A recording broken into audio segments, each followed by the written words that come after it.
മുഖ്യമന്ത്രി പിണറായി വിജയനുമായി media one editor Pramod Raman നടത്തിയ അഭിമുഖമാണ് നമ്മൾ തത്സമയം കണ്ടത്. നിരവധി വിഷയങ്ങൾ പ്രതിപാദിച്ചു. സൈഫ് സൈനുദ്ദീൻ കൂടി ചേരുന്നുണ്ട്. സൈഫ്, മുഖ്യമന്ത്രി പറഞ്ഞ കാര്യങ്ങൾ സമഗ്രമായി. വിനിഷ, ഈ സമകാലിക രാഷ്ട്രീയ വിഷയങ്ങളുമായി ബന്ധപ്പെട്ട എല്ലാ കാര്യങ്ങളോടും മുഖ്യമന്ത്രിയുടെ പ്രതികരണം ഈ വിഷയത്തിൽ ഉണ്ടാകുന്നുണ്ട്, ഈ അഭിമുഖത്തിൽ ഉണ്ടാകുന്നുണ്ട്. മന്ത്രിസഭയെക്കുറിച്ച്, രണ്ടാം മന്ത്രിസഭയെക്കുറിച്ച് ചോദിക്കുമ്പോൾ മികച്ച മന്ത്രിമാരാണ് ഉണ്ടായിരുന്നത്. യുവാക്കളായതുകൊണ്ട് അവർ പെട്ടെന്ന് കാര്യങ്ങൾ പഠിച്ചെടുത്തു, തൻ്റെ ഒപ്പം അവർ നല്ല രീതിയിൽ പ്രവർത്തിച്ചു എന്ന കാര്യമാണ് മന്ത്രിസഭയെക്കുറിച്ച് ചോദിച്ചപ്പോൾ മുഖ്യമന്ത്രി സൂചിപ്പിക്കുന്നത്. രാഷ്ട്രീയമായിട്ട് പോലും മേൽക്കൈ ഉണ്ടാകുന്ന തരത്തിലുള്ള ഇടപെടലുകൾ നടത്താൻ വേണ്ടി കഴിഞ്ഞു. പരസ്യങ്ങളെക്കുറിച്ചുള്ള ചോദ്യം, സംസ്ഥാന സർക്കാർ കൂടുതൽ പണം, സംസ്ഥാന സർക്കാരിന്റെ പണം ഉപയോഗിച്ച് തെരഞ്ഞെടുപ്പ് ചെലവ് നടത്തുന്നു എന്നുള്ള പ്രതിപക്ഷത്തിന്റെ ആരോപണം, രമേശ് ചെന്നിത്തല അടക്കമുള്ളവർ ഉന്നയിച്ച ആരോപണങ്ങൾക്കുള്ള മറുപടി, 2016 ആ തെരഞ്ഞെടുപ്പിൽ UDF അധികാരത്തിൽ നിന്ന് ഇറങ്ങുന്ന തെരഞ്ഞെടുപ്പിൽ അവർ ചിലവാക്കിയ പണവും ഞങ്ങൾ ചിലവാക്കിയ പണവും കൂടി കൂട്ടി നോക്കിയാൽ അതിനുള്ള ഉത്തരം നിങ്ങൾക്ക് കിട്ടും എന്നുള്ളതായിരുന്നു മുഖ്യമന്ത്രി അതിന് നൽകിയ മറുപടി. പിന്നീട് ടേം വ്യവസ്ഥയുമായി ബന്ധപ്പെട്ട കാര്യമാണ്. ടേം വ്യവസ്ഥയിൽ എന്തുകൊണ്ട് KK ശൈലജയെ മാറ്റിയെന്ന ചോദ്യത്തിന് അദ്ദേഹം ഷംസീറിന്റെ പേര് പറഞ്ഞുകൊണ്ടാണ് മറുപടി പറഞ്ഞ് തുടങ്ങിയത്. ഉറപ്പുള്ള മണ്ഡലത്തിൽ ആളെ മാറ്റി പുതിയ ആളെ കൊണ്ടുവരിക എന്നുള്ളതാണ് രീതി. മട്ടന്നൂരിൽ നിന്ന് KK ശൈലജയെ പേരാവൂരിലേക്ക് കൊണ്ടുവന്നത് അവർക്ക് പേരാവൂരിൽ സണ്ണി ജോസഫിനെ തോൽപ്പിക്കാൻ കഴിയുമെന്ന വിശ്വാസത്തിന്റെ അടിസ്ഥാനത്തിലാണ്. മികച്ച വിജയം KK ശൈലജയ്ക്ക് അവിടെ ഉണ്ടാകും. ഷംസീർ വീണ്ടും മത്സരിക്കാൻ വേണ്ടി അദ്ദേഹത്തിന് യോഗ്യനായ ആളായിരുന്നു. പക്ഷേ ടേം വ്യവസ്ഥയിൽ അതിനകത്ത് ഇളവ് നൽകേണ്ടതില്ല എന്ന തീരുമാനത്തിന്റെ അടിസ്ഥാനത്തിലാണ് അദ്ദേഹത്തെ മാറ്റിയതെന്ന വിശദീകരണമാണ് മുഖ്യമന്ത്രി നൽകിയത്. പിന്നീട് പാർട്ടിയുമായി ബന്ധപ്പെട്ട വിവാദം, പയ്യന്നൂർ തളിപ്പറമ്പ് മേഖലയിൽ ഉണ്ടായ വിവാദത്തെക്കുറിച്ച് പറയുന്നുണ്ട്. വ്യക്തിവൈരാഗ്യത്തിന്റെ അടിസ്ഥാനത്തിലാണ് കുഞ്ഞികൃഷ്ണൻ ചില ആരോപണങ്ങൾ ഉന്നയിക്കുന്നതെന്നാണ് മുഖ്യമന്ത്രി അതുമായി ബന്ധപ്പെട്ട കാര്യങ്ങളോട് വിശദീകരിക്കുന്നത്. വൈര്യനിര്യാതന ബുദ്ധിയോടുകൂടിയാണ് അദ്ദേഹം പ്രവർത്തിച്ചത്. ഏതെങ്കിലും തരത്തിലുള്ള ധനാഭരണവുമായി ബന്ധപ്പെട്ട ഏതെങ്കിലും തരത്തിലുള്ള കാര്യങ്ങൾ അവിടെ ഉണ്ടായിട്ടില്ല. പാർട്ടി ജില്ലാ നേതൃത്വം അത് പരിശോധിച്ചു. അങ്ങനെ പണം പോയിട്ടില്ല എന്ന് കണ്ടെത്തുകയും ചെയ്തിട്ടുണ്ട്. എന്നിട്ടും വ്യക്തിപരമായ ചില വൈരാഗ്യങ്ങളുടെ അടിസ്ഥാനത്തിൽ അദ്ദേഹം ഇടപെട്ടു എന്നുള്ളതാണ് അതുമായി ബന്ധപ്പെട്ട്, കുഞ്ഞികൃഷ്ണനുമായി ബന്ധപ്പെട്ട വിവാദത്തിൽ മുഖ്യമന്ത്രി വിശദീകരിക്കുന്നത്. തളിപ്പറമ്പിലെ കുറിച്ച് പറയുമ്പോൾ TK ദിവാകരൻ അവിടെ മത്സരിക്കാൻ വേണ്ടി താല്പര്യമുണ്ടായിരുന്നു. പക്ഷേ അദ്ദേഹത്തിന്റെ പേര് ഒരു ഘട്ടങ്ങളിലും പാർട്ടി നേതൃത്വത്തിന്റെ മുന്നിലേക്ക് വന്നില്ല. PK ശ്യാമള എന്നുള്ളത് അദ്ദേഹത്തിന് MP ഗോവിന്ദൻ കല്യാണം കഴിക്കുന്നതിന് മുമ്പ് തന്നെ DYFIയുമായി ബന്ധപ്പെട്ട് കേന്ദ്രീകരിച്ച് ജില്ലാ കമ്മിറ്റി അംഗമായി പ്രവർത്തിച്ച് പരിചയമുള്ള ആളാണ്. അദ്ദേഹത്തിന്റെ ഭാര്യ ആയതുകൊണ്ട് അയോഗ്യതയായി കണക്കാക്കേണ്ടതില്ല. ആ പേര് വന്നപ്പോൾ ഒരു സ്ത്രീ മത്സരിക്കണമെന്ന് തീരുമാനിച്ചു. ആ സ്ത്രീ മത്സരിക്കണം എന്ന് തീരുമാനിച്ചപ്പോൾ അത് PK ശ്യാമളയായി മാറി. ഇത് സ്വാഭാവിക കാര്യം മാത്രമാണെന്നാണ് മുഖ്യമന്ത്രി അതുമായി ബന്ധപ്പെട്ട് വിശദീകരിക്കുന്നത്. MP ഗോവിന്ദന്റെ ഭാര്യ എന്ന നിലയിൽ സീറ്റ് കൊടുത്തിട്ടില്ല എന്നുള്ളതായിരുന്നു മുഖ്യമന്ത്രിയുടെ വിശദീകരണം. പിന്നീട് ഏറെ നേരം മുഖ്യമന്ത്രി ഈ ജമാഅത്തെ ഇസ്ലാമിയുമായി ബന്ധപ്പെട്ട വിവാദത്തെക്കുറിച്ച് സംസാരിക്കുകയുണ്ടായി.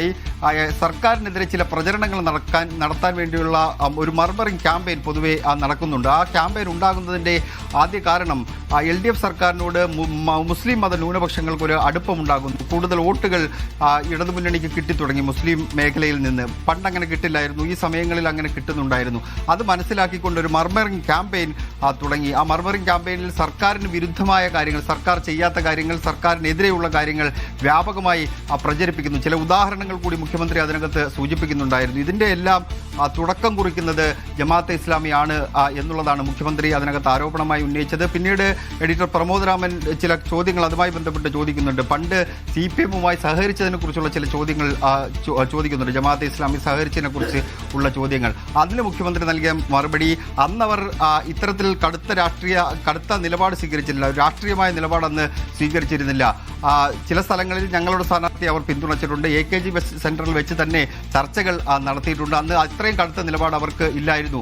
രാഷ്ട്രീയമായ ഒരു നിലപാട് അവർ സ്വീകരിച്ചതിനപ്പോൾ ആ ഘട്ടത്തിലാണ് കടുത്ത നിലപാട് തിരികെയും സ്വീകരിക്കേണ്ടി വന്നത് എന്ന് പറയുക വഴി അവർ രാഷ്ട്രീയ പാർട്ടി രൂപീകരിച്ചതോടുകൂടിയാണ് ആ നേരത്തെ ഉണ്ടായിരുന്ന അടുപ്പം അകൽച്ചയായി മാറിയതെന്നാണ് മുഖ്യമന്ത്രിയുടെ വരികൾക്കിടയിലൂടെ നമുക്ക് വായിച്ചെടുക്കാൻ കഴിഞ്ഞത്. അങ്ങനെ സമകാലിക രാഷ്ട്രീയ വിഷയങ്ങളുമായി ബന്ധപ്പെട്ട്, തെരഞ്ഞെടുപ്പുമായി ബന്ധപ്പെട്ട കാര്യങ്ങളാണ് മുഖ്യമന്ത്രി വ്യക്തമാക്കിയത്. ഏറ്റവും ഒടുവിലത്തെ ചോദ്യമാണ് പ്രമോദ് രാമന്റെ ഏറ്റവും ഒടുവിലത്തെ ചോദ്യം.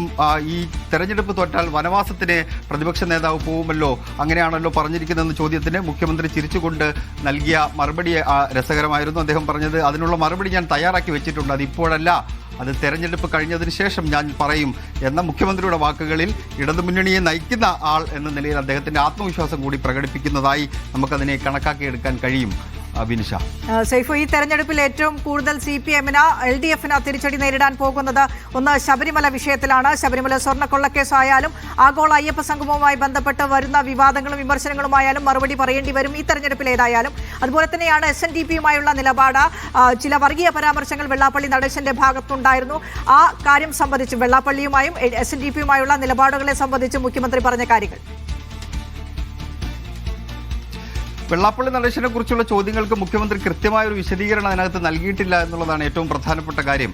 ആ കാറിൽ കയറ്റിയ കാര്യത്തിൽ മുഖ്യമന്ത്രി ന്യായീകരിക്കുന്നു. ആഗോള അയ്യപ്പ സംഗമ വേദിയിലേക്ക് പ്രായമായ ഒരാൾ അദ്ദേഹം നടന്നു വരുന്നത് കണ്ട് കാറിൽ കയറ്റിയെന്ന് മുൻ വിശദീകരണം അദ്ദേഹം ഇപ്പോഴും നൽകുന്നുണ്ട്. അതിനകത്ത് തെറ്റായി തനിക്ക് നേരത്തെ തോന്നിയിട്ടില്ല, തനിക്ക് ഇപ്പോഴും തോന്നില്ല എന്ന നിലപാടിൽ മുഖ്യമന്ത്രി ഉറച്ചു നിൽക്കുകയാണ് ചെയ്തത്. പിന്നീട് മുസ്ലിം സമുദായത്തെക്കുറിച്ച് അദ്ദേഹം പറഞ്ഞിട്ടുള്ള കാര്യങ്ങൾ അത് ലീഗിനെതിരെയാണ് എന്നാണ് വെള്ളാപ്പള്ളി നടേശൻ തന്നെ വിശദീകരിച്ചിരിക്കുന്നത്. അത് താൻ വിശ്വസിക്കുന്നു എന്ന് പറഞ്ഞുകൊണ്ട് മുഖ്യമന്ത്രി അതിനെക്കുറിച്ച് സൂചിപ്പിക്കുന്നുണ്ട്. പിന്നെ ലീഗിന്റെ അങ്ങനെ കണക്ട് ചെയ്ത് ലീഗിലേക്ക് വരുമ്പോൾ ലീഗ് ജമാഅത്തെ ഇസ്ലാമിയായി ചേർന്നുകൊണ്ടുള്ള രാഷ്ട്രീയം ഇപ്പോൾ കൂട്ടുചേർന്നുള്ള രാഷ്ട്രീയമാണ് ഉള്ളതെന്ന് പറഞ്ഞുകൊണ്ട് ലീഗിനെയും മുഖ്യമന്ത്രി കടന്നാക്രമിക്കാൻ വേണ്ടി ചില സമയങ്ങളിൽ മുഖ്യമന്ത്രി ശ്രമിക്കുന്നുണ്ട്. പിന്നീട് ശബരിമലയുമായി ബന്ധപ്പെട്ട വിവാദമാണ്. ശബരിമല സ്വർണ്ണക്കൊള്ളയുമായി ബന്ധപ്പെട്ട വിവാദം, അതിൻ്റെ തുടക്കം എങ്ങനെയായിരുന്നു? അത് ഉണ്ണികൃഷ്ണൻ പൊറ്റിയുടെ സഹോദരിയുടെ വീട്ടിൽ നിന്ന് ആ സ്വർണ്ണപ്പാളിയിലെ കുറച്ച് സ്വർണം കണ്ടെത്തുന്നു. അതിന് പിന്നിലൊരു ഗൂഢാലോചന ഉണ്ടെന്നാണ് മൊത്തത്തിൽ പറഞ്ഞു വെച്ചത്.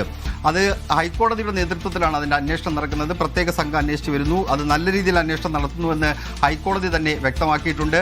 പത്മകുമാറിനെ എന്തുകൊണ്ട് പുറത്താക്കുന്നില്ല എന്ന ചോദ്യത്തിന് മുഖ്യമന്ത്രി നൽകിയ വിശദീകരണം അദ്ദേഹവുമായി ബന്ധപ്പെട്ട